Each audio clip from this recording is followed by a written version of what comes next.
Shalom, ciao, hola, annyeonghaseyo. Welcome back to my channel. Today we are going to discuss ADHD and language learning. So, I do have a professional diagnosis of ADHD. I was diagnosed in June of 2023 before starting my YouTube channel. And so I thought I'd share some tips and tricks for those who suspect they have ADHD or who have diagnosed ADHD, and also give some encouraging words to those who suspect they have ADHD or have ADHD. And yeah, this is going to be an important video for me to make, and I can also reflect back on this video as well. So let's get started and get into the video. So, first off, I want to say that whether you suspect you have ADHD or have ADHD, your language learning struggles are valid and should be respected and whatnot. And so I thought I'd just give a disclaimer before I started. Um, so I suspected I had ADHD for a while, and when it came to language learning, I would dabble all over the place. And so what I'm doing now with like my routine that I have fully gotten back into language learning is I broke it down. I like numbered my languages 1 to 7 with an R for review or a letter for review. And literally what I did was label my calendar that way. And number 1 is like top priority, number 2, and so on and so forth. And review just gets whatever is left over, which is totally fair. I have 3 to 4 languages a day. I mean, if I want to get 5 in because I feel like extra, that's fine.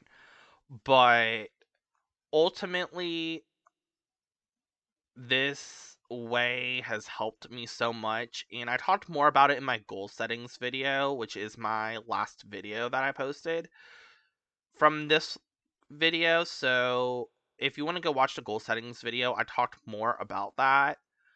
Um, and so what keeps me on task is the question. Um, I want to say immersion. Immersion is one way to stay on task. Having conversations in Spanish either via text or phone call or audio message is one way that has helped me a lot. Or listening to podcasts, music, or playing video games even. I am currently playing a video game on my Switch, Pokemon Sword and Shield, and I haven't played through Sword in English yet, so I'm finishing it so I could play it in another language. But I'm going to be playing Shield in Spanish. I think I'm going to be doing Sword in Italian once I hit A2, so I can get some immersion in and see where I'm at, which honestly is going to be fun AF. Honestly, like, I want to finish the game in English so I can just jump into Italian when I review, because video games have helped me so much that it's just mind blown me. I've been playing Pokemon in Spanish, and I feel like it's helped me with my Spanish altogether. Um so I want to definitely do it for other languages. And it's really important to do some immersion tasks instead of staying in a book. And I feel like people's like, "Oh, I have to study, I have to be in a book." Well, if it's not helping you to be in a book all the time, then don't. It's not going to help anybody in the long run like that. But people who have ADHD or suspect they have ADHD and they feel like they can put off a book task, do some immersion tasks, especially when it comes to music or audio lessons or even phone calls, or even getting taught by a teacher, or just change up the routine a little bit. They keep you going, keep you inspired, because that's what I did, and it helped me so much with Spanish. Like I literally can't describe how much that's helped me, and I'm going to definitely be doing that with like Italian and Dutch and German and Korean, Japanese, like in all the languages I study, because it's super important. Um One other thing I do is I have ATracker, which is like a timer app so I can keep track of how long I've been studying languages. Did I meet a certain deadline today? And if I didn't meet a deadline, then that's fine. Um, and I like the idea that Michelle gave me for the summer polyglot challenge, that the drink menu item, like espresso, then matcha, then boba, then cocktail, like I literally like that idea, and I may literally carry that over into my language learning routine. And if I do any challenges, like I want to come up with my own menu or items to obtain, etc., because I feel like that has pushed me towards my goals as well.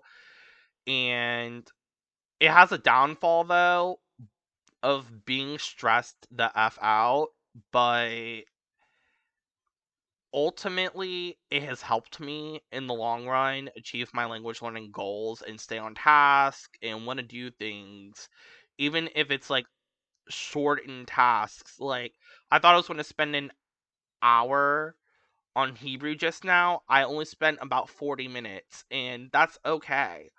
Um, and I could always do Hebrew later, which I probably will, because I need to learn Hebrew for religious purposes, and also because I really am just interested in the Hebrew language itself. So I could break up my tasks as well. Like if I'm going to be like, okay, I want to study Italian intensively today, I want to split it between Duolingo in my textbook, or immersion in my textbook, or Duolingo in immersion, or something like that. I'm going to use that as an example. Like you can break up your studies. Like I have broken up my studies multiple times between languages, especially Spanish and Korean, and I've done it with Hebrew as well. And also staying on task when learning a new script is very difficult. I had that issue this morning. I had a hard time staying on task this morning when I was learning the alphabet in my alphabet workbook. And so that has like literally set me back and today, but it's fine. Like tasks are tasks, and if I don't achieve all my goals today, then I can achieve it tomorrow because I have Hebrew on the agenda tomorrow. Um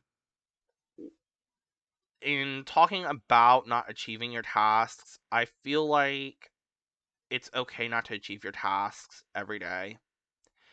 And you might be asking me, Diana, why are you saying this?